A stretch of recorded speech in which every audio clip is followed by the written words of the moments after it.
আমি মৃত্যুর আগ পর্যন্ত এই তিনটি কাজ কখনো ছাড়বো না, কারণ এই তিনটি কাজ যেন আমি সব সময় করি। নবী করিম সাল্লাল্লাহু আলাইহি ওয়াসাল্লাম সে ওসিয়ত আমাকে করে গেছেন। আমি মৃত্যুর আগ পর্যন্ত এই তিনটি কাজ কখনো ছাড়বো না, কারণ এই তিনটি কাজ যেন আমি সব সময় করি। নবী করিম সাল্লাল্লাহু আলাইহি ওয়াসাল্লাম সে ওসিয়ত আমাকে করে গেছেন। আমি এই কাজগুলো কখনো ছাড়বো না মৃত্যুর আগ পর্যন্ত। সাহাবী তার সংকল্পের কথা বলছেন। সে কাজগুলো কি?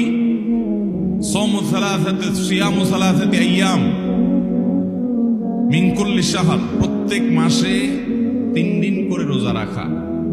প্রত্যেক মাসে 3 দিন করে কি রাখা? চান্দ্র মাসের 13, 14, 15 যেগুলোকে আইয়ামে বীজ বলা হয়। নবী করিম সাল্লাল্লাহু আলাইহি ওয়াসাল্লাম নিয়মিত রোজাগুলো রাখতেন। মাসের 13, 14, 15 এই দিনগুলোতে রোজা রাখবেন। তো সাহাবীকে নবী করিম সাল্লাল্লাহু আলাইহি ওয়াসাল্লাম 3 দিন প্রতি মাসে রোজা রাখতে বলেছেন। সেটা এই 3 দিন হতে পারে বা যে কোনো দিনও হতে পারে। এটি হলো